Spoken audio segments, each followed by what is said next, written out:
You're listening to the Coop Homeschool Podcast. This is your podcast for community, humility, and joyful fun in homeschooling. I'm Mandy. I'm Jessica. And this is The Coop. Today, it's Dumbing Us Down, Chapter 3. But Part 4. Yeah. So if you've been with us on this journey, we've broken this book down into very small chunks because there's so much to unpack. Mm-hmm. So we've broken it into the preface in episode 55, chapter 1 in episode 57, and chapter 2 in episode 62. And you know, right? Yeah, and you know, it's our most like provoking really discussions too. Yeah. So if you want to be provoked and maybe even possibly offended, yeah, a little bit, or have your bias confirmed, right? You know, tune in. Yeah, definitely. So this one's a little bit different than the other chapters, and so I'm excited to get into it. But before we do, Mandy, what's your scoop on the coop? Well, my scoop on the coop is that I was injured this week. Dun, dun, dun. Yeah. We were dissecting a pig heart, which is very similar to a human heart, apparently. That's what they have available. And so we got a kit and everything, but I had my own dissection tools that I had bought. Right. Because I had heard the plastic ones that come with the kit break and they're not very useful. So I got the good ones that were still only $20 and they still got rusty and stuff. But I used the scalpel to cut the pig heart in half. And, you know, I was nervous about it, but it's fine. Right. But the way a scalpel works is you slide the blade on and then it kind of locks in place. And then you slide the blade off and you do it with the scissor tweezers that lock closed.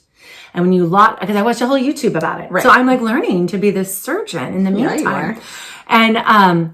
And I do it over the trash. So if it like flies anywhere, it'll hit the sides of the trash or whatever. So I'm doing it over. So now we're done. It was a great experience. You know, 20, 25 minutes. They're sticking their fingers in the aortic whatever, pushing their fingers through the valves. It's really cool. There are all these canals and everything. Right. And we had watched a dissection video, which was perfect. I had them pre-watch it. And so they knew exactly what to look for and do without setting up the laptop on the table like I did last time for the brain. Right. That was a little hard to manage that. And they just want to explore at that point. Anywho. Well, that's a good learning. Yeah. So I took the scalpel over the trash can to remove it. And the little scissor tweezers did not lock on the scalpel, apparently strong enough. And as I'm prying with all my might to unslide it, because I thought, the rust probably makes it a little more stick together. Yeah. Right off into the trash. It loses its grip on the blade, and the blade, like really hard, because I'm using slices right into my thumb. Yeah. Sorry, Jake. She said it. It was... What? I didn't even tell him what happened because stories like that aren't his favorite. Oh, okay. Yeah. He feels it like in his bones. Oh, yeah. It was that story. It was like spurting blood. Yeah. There's like, I didn't clean it up yet. There's a little bit of splatter right behind the trash can, but it was like on the countertop, on the floor, and it was just like gushing. And I went straight to the sink and was rinsing it out. And it's the thinnest little slice, but I'm like, my thumb is going numb. Right. I know I did something bad. And I'm like, I did something bad. Something's really bad. Help me. So anyways, but what was so funny about it, so my son hears this and he comes out and he's like, can I see it? Well, I already have the paper towel on it, so no. But what's so cool is he goes, well, that's actually perfect timing since we are learning about the body. And I'm like, I know, it's an operation. Ouch. Yep. Oh my gosh. So, I mean, organic learning at its finest. I could do where they learn. I wish, I would have thought about it more, but they were asleep when we got the liquid stitches put on and everything. But yeah. It was I was on standby. I was like ready to either come up here and hang out with the kids and just make sure the house was safe, or I was going to take you to the ER myself. I know. I'm like, this is not the time I want to be going to an ER where COVID people are, in the middle of the night. Yeah. So, but yeah, it was the whole experience of the heart dissection was awesome. Yeah. And then I went ahead and threw the entire scalpel, I wrapped it up and everything, but through that, got rid of that. There's probably a proper way to get rid of it, but I wrapped it up good enough. It should be fine. So anyways, So that's my scoop on the Coop. What about you? Well, I wanted to take a second and just talk about Sophia's progress in reading and writing because I've updated that before. And so we finally decided to let her finish the Harry Potter series. Oh, yeah. Awesome. So she went through the last 4 books in the last 2 months, not quite 2 months. Yeah. And so she just finished book 7 last night, and that was like quite the thing. And so it's been really magical because we've held so much in from being able to even discuss with her book by book because we know that our opinions are all tainted by knowing the whole story. Yeah. So even if she just read book 4, I can't only talk about book 4. Yeah. I mean, I can try. I mean, Gandalf is not as amazing as yes. He's not as amazing as you thought, you know? So. You're so funny. You do know that Gandalf is. Yeah, I can never remember. I wasn't sure if Dumbledore. you caught it or not. Dumbledore. I know it when I say it, but I don't know the name. Before, right. Yeah. So anyway, that was really fun to be able to finally talk to her about it and see some of the character arcs that happened throughout the series. And like, okay, you didn't like this person. What do you think of them now? Yeah. You know, and then on the flip side of that is her writing. So I've shared before that she wants to write books and that she has about 1,000 of them going at a single moment in time. And she finally finished one. Oh. And felt ready and confident enough to give it to my friend who's an author. And so she's reviewing it and sending her edits. That's awesome. So, you know, chapter by chapter, she's been receiving edits. And through that is learning her paragraphing skills. And she loves complex sentences already, but she either repeats the same type or there's just a more efficient way of saying it, you know? So while the idea is there, there's more commonly accepted ways of saying the same thing. And so she's getting some of that guidance. Yeah, and some sentence variety. Exactly. Yeah. And so she's actually loving it because as she's rereading it, when she's accepted the edits, through Google Docs, she's like, oh, it reads so much better now. And so she's feeling really enthusiastic, which I love because I was nervous that the editing process would kind of kill that a little bit, but she's not getting any content edits yet. She's just getting grammatical ones as my friend is going through the book.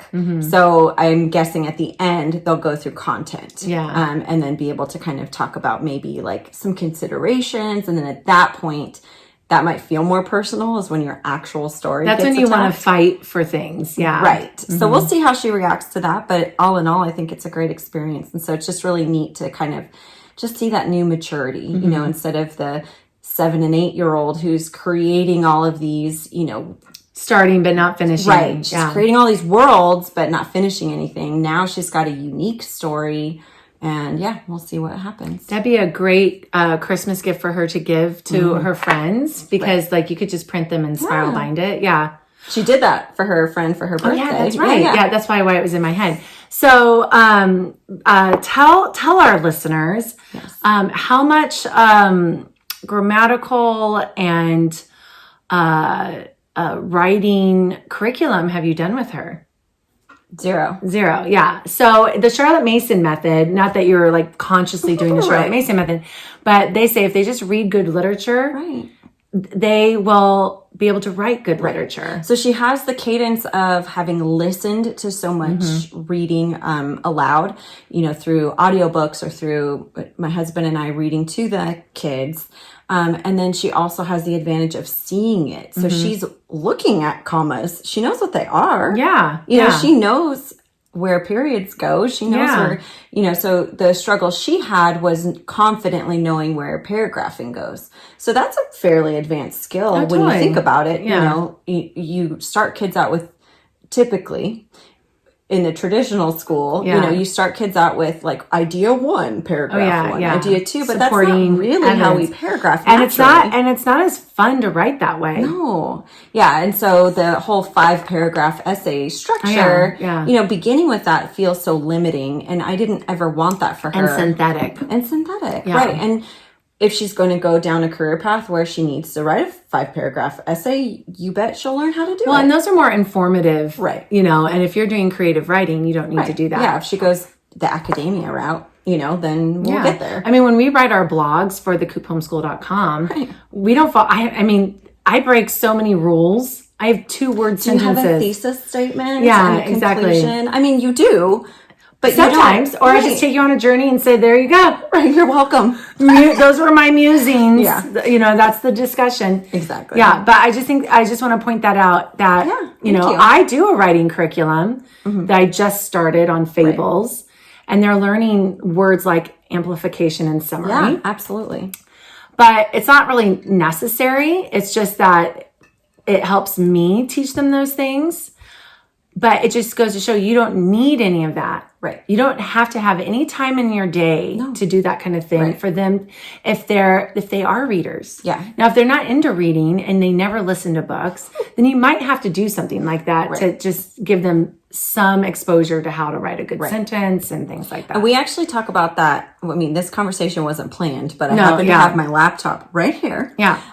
But we talk about that in our episode 17, reading challenges. Oh, yeah. Because it's called literacy immersion. And there's a whole group of people who truly believe that immersing children in every type of literature or literacy options, whether it's read alouds or, you know, looking at books and all of that, it goes so far towards them developing their own skills. Yeah. And I think that's what both of our families are about. Yeah. I mean, even like your husband watches the literature-based movies with her, you know, like my husband reads the books with them. I'm doing the read aloud in the car or, you know, and so for us, that's like the first thing I tell people, just do some read alouds, whether it's you or an Audible, you know? Yeah.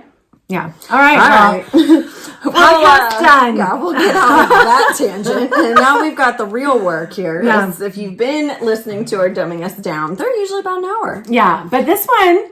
It should be short and sweet. We'll see. We don't really pre-discuss it. No. So that's why sometimes we go where we go. Yeah. So I thought I would start with just a little bit of a summary.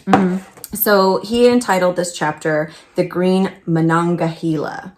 And that's the river. Thank you. I don't know if Did you look up how to... But that's how I say it in my head. Yeah. I was like the Monongahela. You know that guy. So that's the river that he actually grew up on, which is south of Pittsburgh. The author, John Taylor Gatto. He grew up along that river. And chapter 3 is actually an essay that he wrote, which won first prize in the Geraldine Dodge Foundation Columbia University National Essay Contest. Wow. How many titles do you need? Yeah.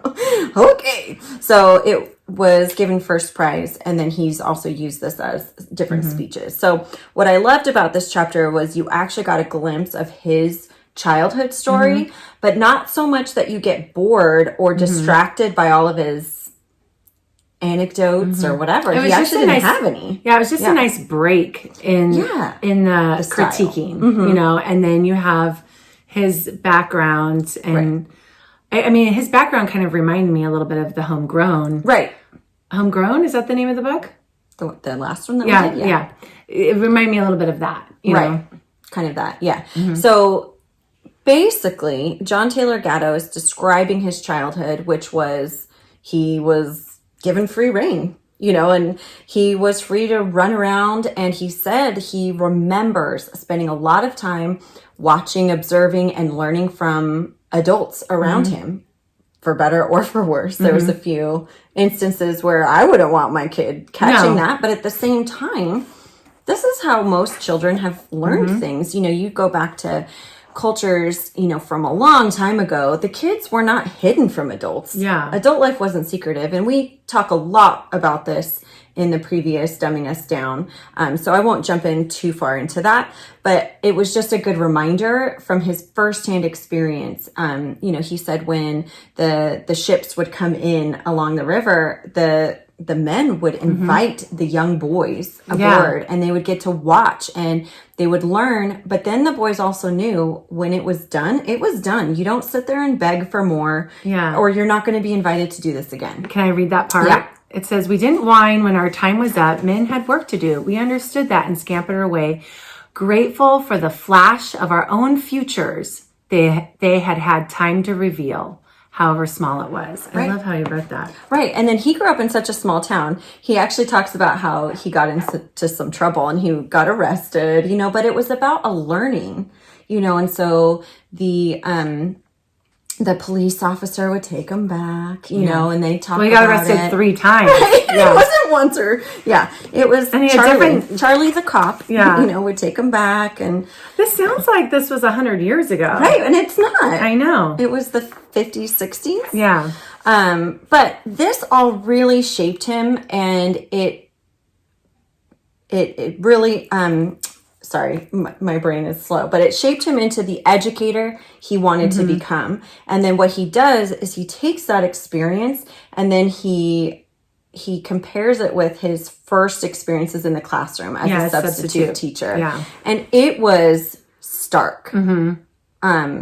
It was, do you have anything that you wanted to share before we jump into the next part? Well, I just going back to, I love quoting him because he writes so well. He says, I learned to teach. So this is about him becoming a teacher.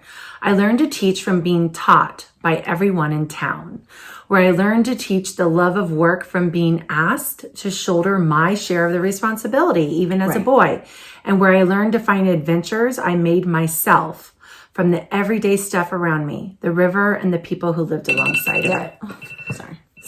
So it's that's saying exactly what your summary was saying, know, and how cool. It makes me think of Little House on the Prairie a little bit. They knew everybody in town. They could hang out. So true. He said that the real world of adults was his laboratory. He got to experiment. He got to see, and it was very self-initiated. He didn't have to go do that, but he chose to because that's the world he knew he belonged to one day. And these adults were fine about mentoring him in little ways or daily ways or big ways, like the cop, actually, he is mentoring him in a way, and giving him the punishment of studying animals when he speared the fish in the fountain,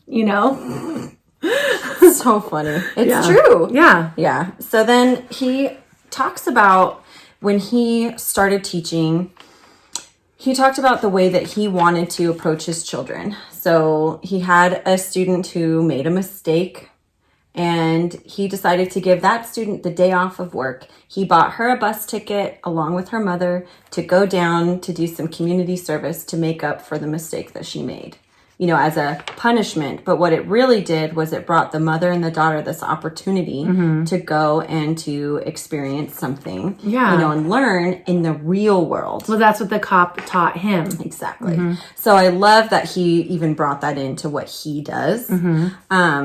But one of the most striking moments in this chapter was him talking about being a substitute teacher. He was brought into this classroom and he was told to typing class. Yeah.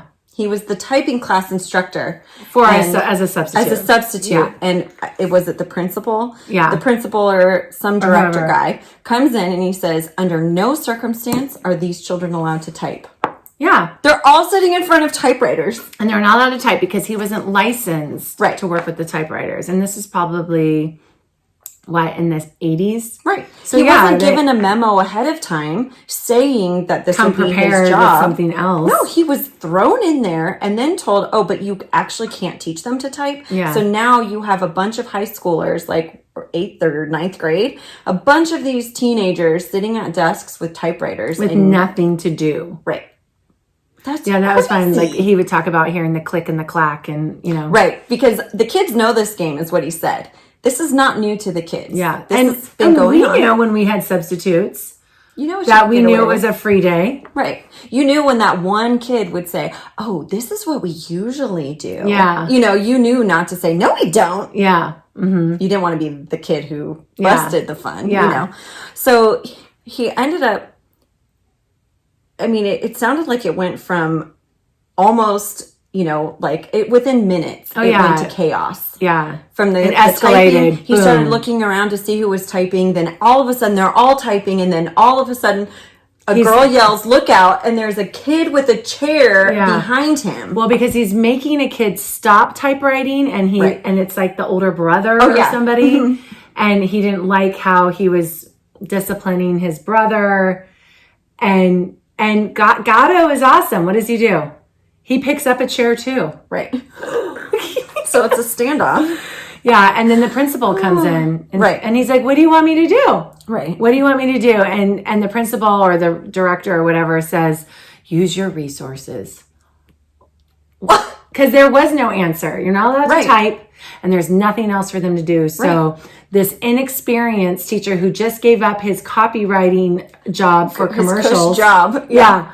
To do this now has to come up with something. It's nuts. It's nuts. It's really crazy. And then he goes on to say most of the kids just laughed. They'd seen this drama enacted before. So really a lot of this section is just talking about that the sub-assignments were exploitations. The substitutes were exploited and they were given no support for their survival. Yeah. They were just killing a day. Yeah. That's crazy. I know. There's no support, and Yeah. so I do hope things Well, are and different think of now. I know. But I remember the same thing in junior high and high school when we would have a sub, it'd be like, oh. And then if they actually gave us something to do, we'd be like, what? We're not just watching a movie? Yeah. Like normally it would just be a movie. And think about it, like there's all these requirements, all these restrictions, can't talk to your neighbor, but the second a sub comes in, Free for all. free for all, and that hour actually doesn't matter. Right. Because there's nothing for you that you're supposed to do except busy work. I can't help but go here because there's a lot of conversations right now about wasted days, right? Oh. Like kids missing school.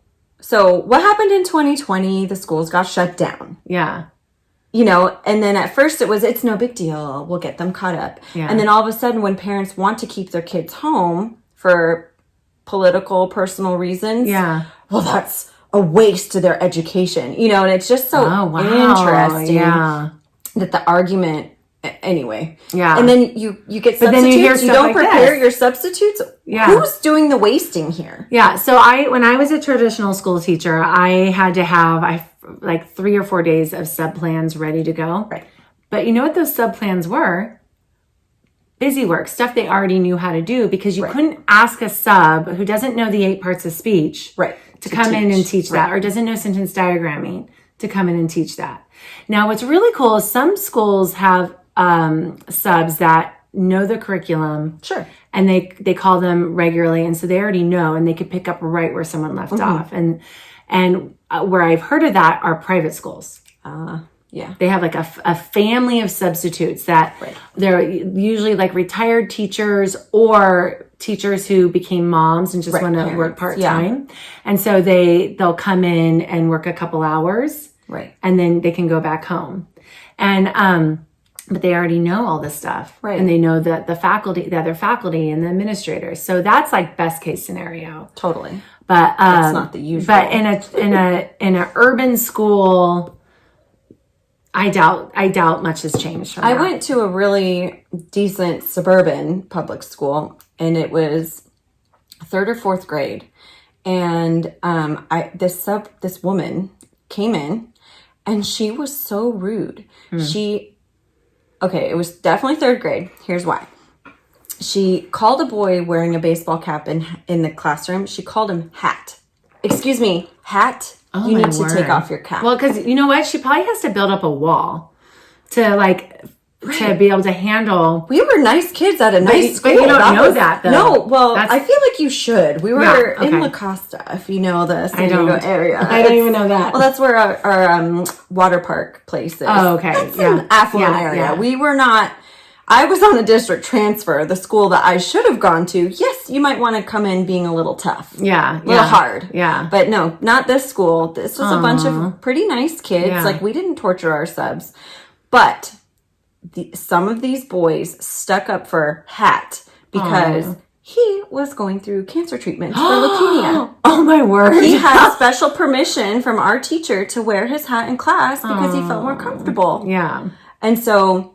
I think she also allowed the other boys in class to also wear their hats, kind of in a solidarity. Yeah. And so the other boys, they spoke up for him. And I don't remember that sub saying anything else the rest of the day. Yeah. I think we watched movies the rest of the day because Yeah. she'd met her match. Yeah. And she realized she was wrong. Totally. That's my third grade Yeah. memory. But, Yeah. you know, I don't Yeah. know what the reality Yeah, of that who- situation was. But I remember that moment stuck with me. These boys stood up for that boy who was getting picked on by an Yeah. adult. And these poor subs, though, like they don't know the classroom they're walking into. No. One of my friends, she's a traditional school teacher in a high school. And during her prep periods, she actually subs on purpose so she can get to know the other facets of the school. Right. And she gets to see, but she already knows the students. She already Right. knows the faculty. And so that's how she uses her prep period.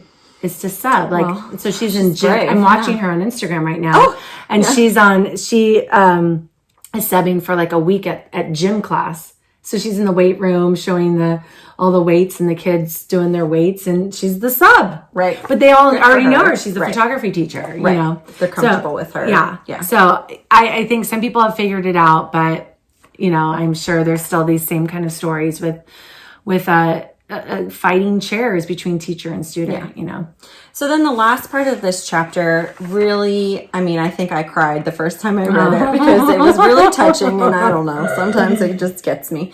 But he was at the school, and he was talking about how nearly 100% Hispanic student body. Oh yeah, yeah, and no Latino teachers. Right. And so it's just a really strange dynamic, and these educators, at least on the administration level, really don't care to get to know their students, which becomes apparent in this story. And so he meets this little girl as a sub, or maybe, yeah, as a sub. He meets this teacher, or little girl, and her name is Milagros. And he was asking why she was in this class. Because other kids couldn't read, and she could read beautifully. Right. And so at first he couldn't tell if she was just memorizing things. And so he wanted to actually figure it out. And so the answer that this little girl gave to him when he asked her why she was in this class was that they, the administration, he puts in parentheses, wouldn't let her out because, as they explained to her mother, she was really a bad reader who had fantasies of being a better reader than she was. Can you imagine telling a parent that? No. Oh, she just thinks she's really good. Yeah. But she's not. And then didn't they tell him when he said, no, she is a good reader? They're like, no, she probably memorized the story. Right. And right below that, he said, surely the authorities knew what they were doing. And that's what we all think. I had special needs kids, and there was a girl in my class who I was like, oh, she's really picking up this stuff really quickly. Oh, her printing is really nice. Like, what is her special need? You know, and Why there is was she here? no, she didn't have any kind of like IEP, or I don't know why she was there, but I never thought to question it. Right. She's here. Somebody determined that she belonged here. Right. And if you don't question it as the teacher who's seeing her and checking in with her, then who's advocating for that kid? Right. No one. Because the mom is trusting the school who tested her. Could have just been she wasn't good at test taking or something. Sure. Totally. And then she got put in that class, and then I assume, well, they all know. I was a first-year teacher. Right. You're not They all questioning know. things. Yeah, and he's a first-year substitute. Right. They know what they're doing. Right. Who am I to say, I don't think she really belongs here? So he decided to test her because she claimed that she could read from her older brother's Sixth grade book. Sixth grade English book. And so she did.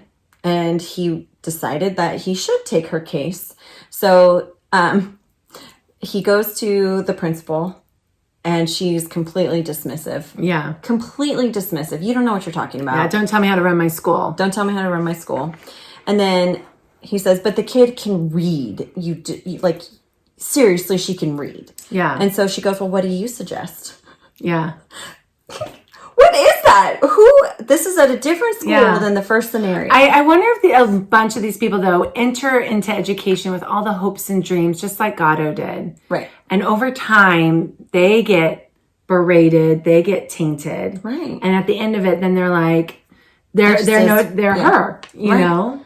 You know, the educators go into education because they're passionate about it and they're excited about it. And whatever happens, a lot of them can end up this way. Yeah. So she asks him, what do you suggest? So he says, I suggest you test her.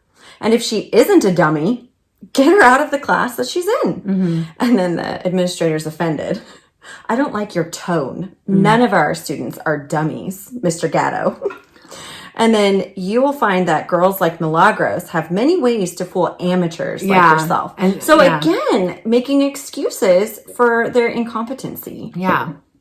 And maybe they have seen that though. Of course, maybe that happens. Yeah, but it's so hard when to customize. Right. But you're talking in that about realm. 8-year-olds. I know. What does an 8-year-old girl have to gain from? I think it's just our human depravity. You cannot you cannot meet each person in a vacuum. Right. You have all the past experiences of all the other 8-year-olds in your brain that you're evaluating this person with. Yeah. And it's too bad. It's really too bad. Yeah. So this administrator says, I don't have time to argue with you and everybody like you, because if I did, then I'd have no time left to run a school. Yeah. What kind of school are we running? Yeah. So he insisted, and finally the principal agreed to test Milagros herself the following week. Yeah. So he made a point to tell the little girl so that she could be prepared and, make sure. And then he even second-guessed himself. Yeah, well, that's what he said. I mean... He went to bat for this little girl, and then he worried that she was just going to memorize. Maybe she did memorize it. Right, because that's what he was left to believe based on these professionals. He was trusting the wiser. Right. So, and then the principal the next morning says, it seems we've made a mistake with Milagros. She will be moved, Mr. Gatto. Her mother has been informed. None like, oh my goodness, thank you for pointing that out. What a mistake we made. Yeah. It was just factual. Yeah, we moved her. Yeah. Inflection my own, but that's how I feel. That's how he wrote it. Yeah. So then, several weeks later, he got to go back to that school as a sub, and Milagros dropped by and told him that she was in the fast reading class and was doing so well. And then he left her a birthday card, and he opened the card and it said, "A teacher like you cannot be found. Signed, your student, Milagros." So he obviously remembered that card and kept it for who knows how long. Well, he said it really impacted him. It really impacted him. That simple sentence made me a teacher for life. It was the first praise I'd ever heard in my working existence that had any meaning. Yeah, because he was talking about his previous job literally meant nothing. Right, that's why he got out. He could keep making a ton of money and make a name for himself, but what did it mean? Which is a reminder to the teachers who go into education, most of them, they're going into it because they want to make a difference in kids' lives. And so it's just sad, though, how constrained they are in their ability to do that, because there's so much more they could do. Right. And so if they had the autonomy to do it. Right. It's so hard when well-meaning people are stuck in a system. And then become the system inadvertently because they feel like they don't have any choices, but they think that they can still make a little difference with and they can, Gatto couldn't really do much to upturn the system, but he could make a difference to his students in those little small ways. And so I do believe that there are good teachers out there who are capable of doing it, but you're still it's the stuck. System. He's what he's commenting on is not the teachers themselves. He's talking about the system. And he's challenging those teachers to say, fight back against the system. Yeah, do more than, the hidden curriculum. Right. So then, let's see, 24 years later, he picked up a newspaper and read the Occupational Teacher Award. Milagros M., which was this little girl, from the United Federation of Teachers, has won the Distinguished Occupational Teacher Award of the State Education Department for demonstrated achievement and exemplary professionalism. And it was so touching to him. Yeah. It had come full circle. Yeah. That one little thing that he went to go do changed that little girl's life. Yeah. And it stuck with her. Yeah. She stuck with him. And now she wants to do the same for people. Yeah. Yeah. And so it made me cry, the last line. Ah, oh, Milagros, is it just possible that I was your Monongahela River? No matter. A teacher like you cannot be found. Yeah. It's just so sweet and so touching. And you can see why people are dedicated to education and dedicated to improving the lives of children who just need that one moment, that one interaction with an adult or an experience of adults that can change your whole trajectory. Yeah. And again, it goes back to the system. If he hadn't pressed as hard as he did, she may have not gotten that chance in that moment, which could be a turning point or a tipping point. Right. Actually, it was a tipping point in her life. If nobody took her seriously until she was much older, she may have already had so much negative stuff to take with her. I mean, I think I've mentioned this like probably 20 podcasts ago, but there was a mom on Facebook in one of our homeschool groups that was saying her daughter never liked reading, and then she brought her COVID brought her home, right? And then when she figured out what happened, she figured out what happened because she asked her daughter, "What's wrong with reading? What's your problem?" And she said, "Well, I was always put in the low reading group." And it made her feel like ashamed and bad about reading and not like reading, when really like all she needed was to not be segregated. Labeled. Yeah. For a certain ability. Right. Because how do they assess your reading? By tests? By reading aloud? Do you know how many kids would rather die than have to read out loud in front of the whole class?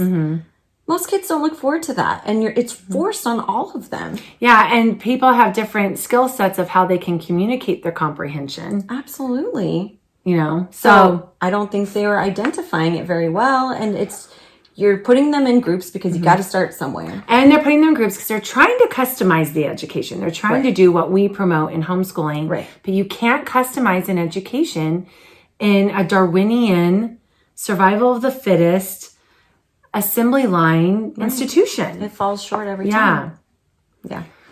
Anything else that you want to say about? So there's this one thing that totally stood out to me. He was saying how he was working for 3 months in dismal working conditions, and he was at lunch.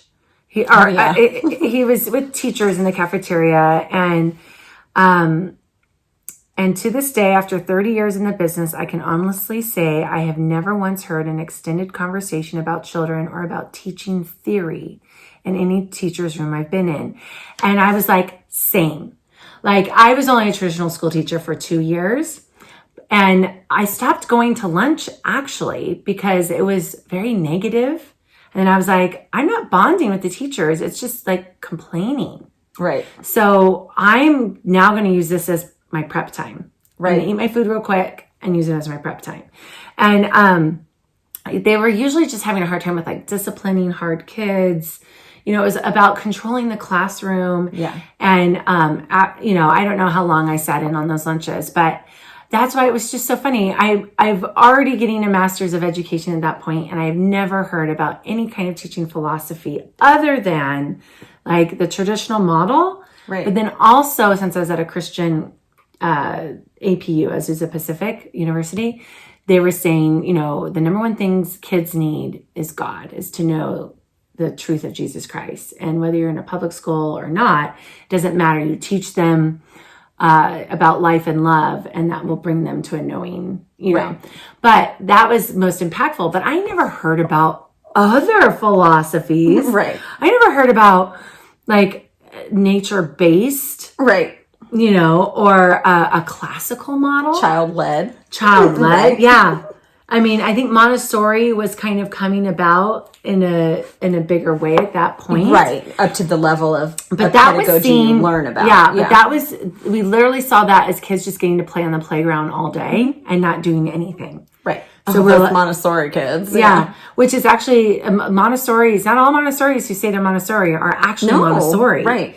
So you have to be careful with that too, because Montessori seems like a really great model to me, you know, but you have to check to see how it plays out. Right. If you're still incorporating traditional curriculum into a Montessori, it's no longer a Montessori. Yeah. And the older kids can't really teach the younger kids because they've got their own stuff they've got to learn. You know, they're. Right. If you're segregated by grades, it's not Montessori. Yeah. Yeah. So, but yeah, I was just like, oh yeah, I wonder how many other teachers sit and talk about approaches and philosophies, because that wasn't my experience. Right. And even when they were talking about the discipline issues, was anyone offering advice? Or were and it was funny because one of the teachers, she was brand new too, like I was. And she had been a homeschool mom for 20 years, and her kids were now in college. Oh, interesting. Yeah, so she was getting more, and she was asking for more advice about how to control a classroom. Okay. But then she was offering advice, and if I had clued in, I probably would have clued in better to what she was saying. Right. But I remember her sitting there offering advice to something, but it was rare because she was a rookie. Right. And nobody really wanted advice. Oh yeah. They just wanted to keep complaining. Yeah. And the thing is, because it's hard. Right. It's hard to teach a classroom of and in this case, probably like a private school, it's probably like 22 kids, per class. It's hard. And even though it was a private school, they all came still from different backgrounds. Right. Some of them were there because they weren't allowed to be at a public traditional school anymore. Right. It's crazy. So, you had that mixture too. Yeah. What's interesting is, it was just making me think of the last teachers meeting I had for my dance studio. And we meet only once a year, so we don't get the everyday conversation in a break room. But we had some very constructive conversations on some of the discipline issues because some of the teachers who needed some guidance had a whole group of other teachers with different experiences and different backgrounds to ask. We hadn't all gone through the same training program, the same credentialed program.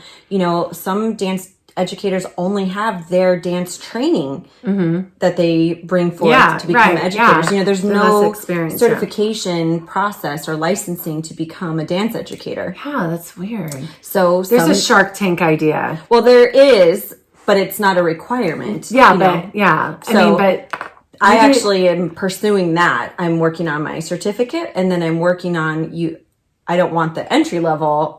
I want the master educator, and so anyway, there are certificates and not licensing, but you can show that you have these credentials essentially for teaching at a beginner level or a master level. And, but at this point, the industry doesn't recognize that. No one's requiring that I know of, except for universities, of course.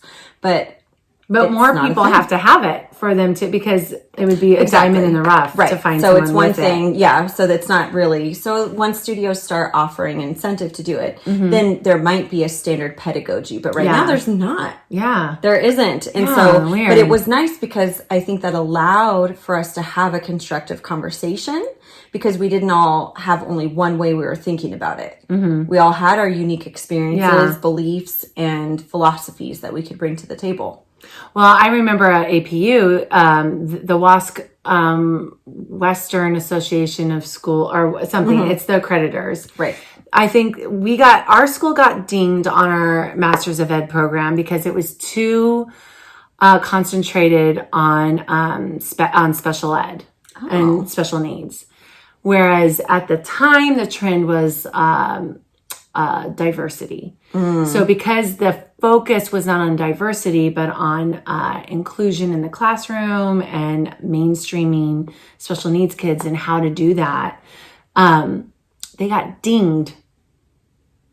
And it's like, how about we just have every program have their different specialties and you get to pick what your specialty is. Right. Now you're a teacher who has this speciality. And wouldn't that be a great asset to a school who has teachers with different specialities? Yeah, I mean, same with the approaches. Like, how great to put a Charlotte Mason person in the room with an unschooler, with an eclectic, with a classical, and hear the different ideas and kind of pull what's best. And of course, then that would be an eclectic model. Right. But it's situational too, because one situation is not the best fit for every scenario.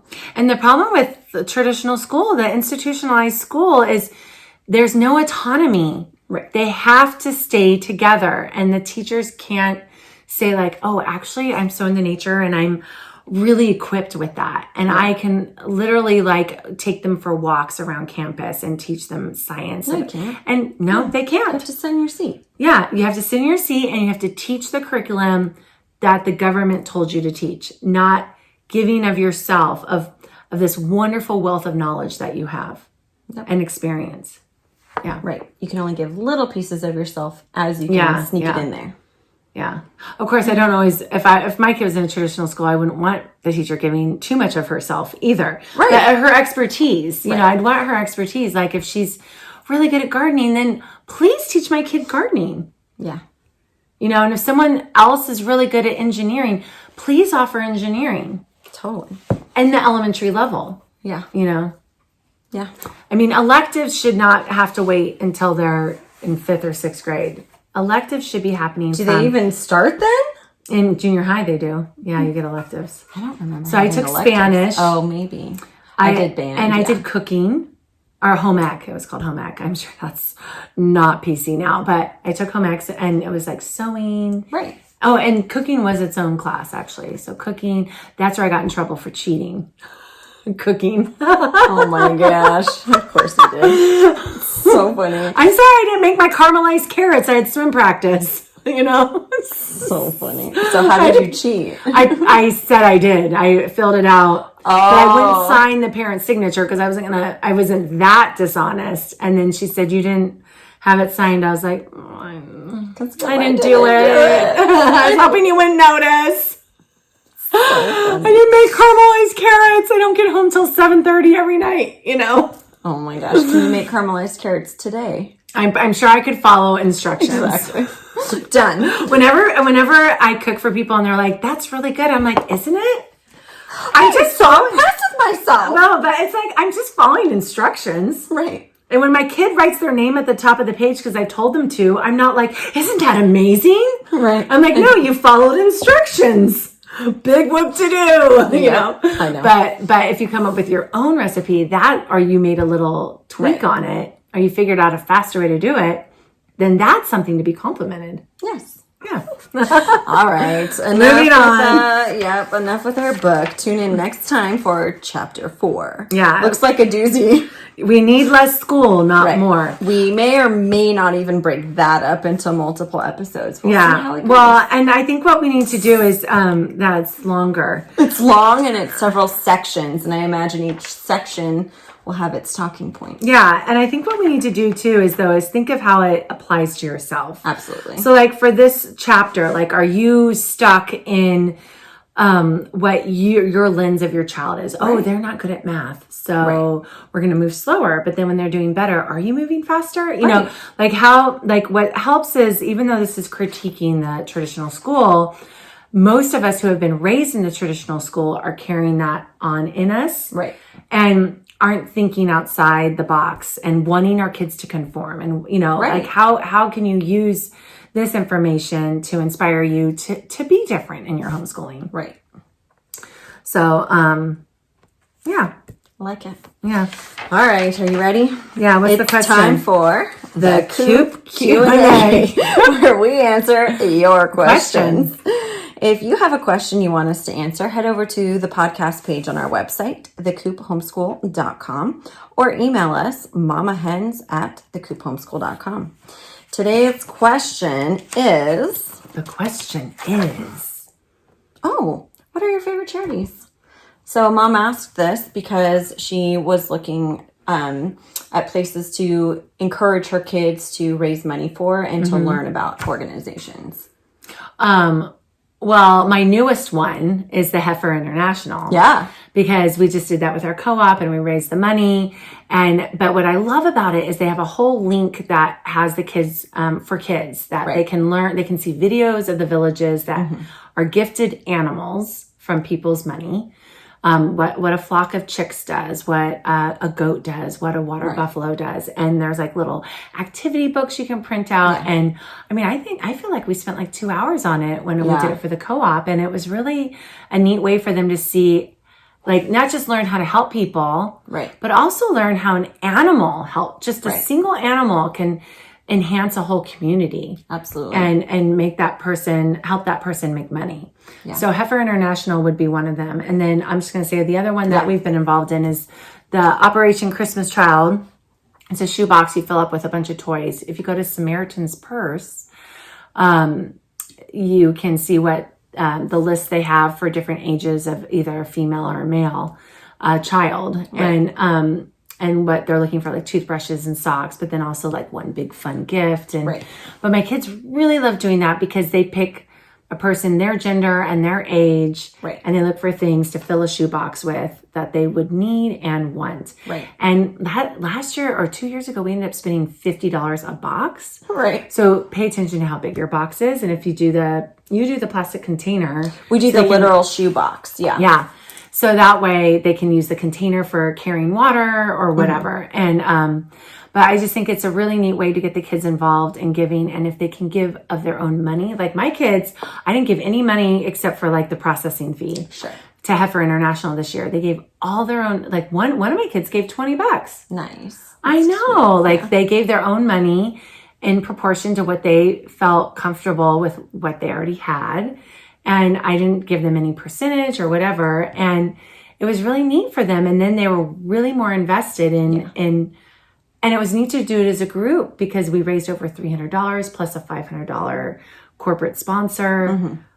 I mean, that was really fun. Yeah, it's super cool. Yeah. And I think both of those are really excellent choices for homeschoolers because there are learning opportunities involved. And there are in other ways as well. But if you're looking for easy at home, minimal being out in the community, those are great charities that really help you do something besides just throw money somewhere. Yeah. Well, and I know one of the families in our co-op, when I mentioned it, she's like, oh yeah, we give to them every year. That's like our Christmas gift as a family. And I thought that was a really neat idea too, to incorporate as like an annual tradition in your Christmas time. Yeah, that's super cool.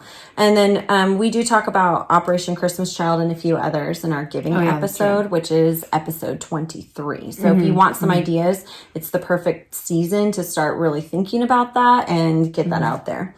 I think I even have a link to my kids putting theirs together, and then you can watch that and see what goes into it, and you can have your kids watch it and see kids putting it together themselves. And then I actually was introduced to Operation Christmas Child through my MOPS group. Yeah. And so as a table of 10 women, we would choose how many boxes we were going to put together, and then we would divvy up the tasks. That's and cool. So I know one of the moms who wanted to take on the fun items, she got the deflated soccer ball and a pump, so that's what we could put in the box. Well, and what's nice about that then too, you can be like, okay, I'll be in charge of the girl socks, and you can get one set of like a dozen, and then every girl can get like 2 or 3 pairs of socks in theirs. Exactly. Without having to buy like a whole bunch of single socks. Which are more expensive that way. Definitely. Yeah. So it's a great opportunity even for a group of people to do.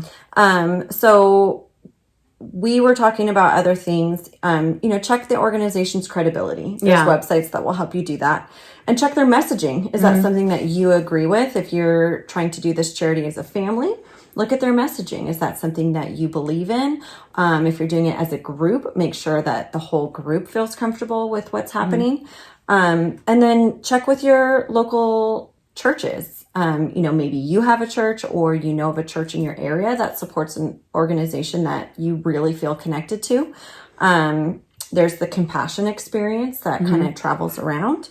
In our area, if you're in the San Diego County area, we have the Seeds of Hope that helps with child trafficking. And then we have Solutions for Change, which helps with family homelessness. And then we have Young Life and Young Lives. And Young Life is for teenagers. So it's kind of an outreach program. It's kind of like taking the youth group idea and expanding that to be inviting other people in. And then there's Young Lives, which is actually for teen moms. And so it pairs other moms with these teen moms to be mentors and, give their kids play dates. And then to help the moms be able to either continue school or work or, have the resources and friendships that you kind of need as a new mom. Yeah. Yeah, that's awesome. So there's always a ton, and you just have to find what works for you. Yeah. Yeah. And how fun to research it. You could even, if your kids are old enough to research on the internet, you could even have them research it as long as like they're old enough to be able to handle like child trafficking. But even when we donated to someone who was helping with Seeds of Hope, and she's going over to Nicaragua, and she said, she said, I'm accepting these school supplies. Right. So I think watched a YouTube on life in Nicaragua just to give them an idea. And then I talked about how kids have to work during the day instead of going to school. So I didn't say what kind of work, but how nice if they could get an education and not have to work during the day. And my kids really connected to that. They don't have to know what their work is. And so, and a number of moms from our co-op gave to that. Yeah. And so my friend who was going over to Nicaragua, she brought 2 huge suitcases of like school supplies and prizes for the kids to earn. So cool. By showing up. just by Right. showing up. Just come. Yeah, you get a meal, and then if you earn a certain number of points by being there and an active member or whatever, then you could go to the table and they would have like the scrunchies and the socks, cute. the stuff that you would see in an Operation Christmas Child. Right. Were laid out. I saw pictures like they're laid out on the table and they got to pick, and Yeah, it was really sweet. super awesome. So yeah, I mean, I have a friend that was going to Nicaragua, and I don't know if she followed up on it, but I was like, oh, well, if you're interested in a family project while you're there, even though it was total recreational, I said, you should think about gathering up supplies from your church or your friends or people. She's a school teacher, so have your high school students donate and bring a whole suitcase of stuff for Seeds of Hope. So she was like, well, give me the info. I don't know if she ended up doing it, but I don't feel bad asking people to help out other people. Right. Like, I'm not asking you to help out me. I'm asking you to help other people because you're going to be in a unique situation. Totally. You know? Yeah. So, okay. All right. Thanks for listening. We love your support. Be sure to subscribe to our podcast, leave a rating and review to let us know how we're doing, and share our podcast with your friends who need a little community, humility, and joyful fun in homeschooling.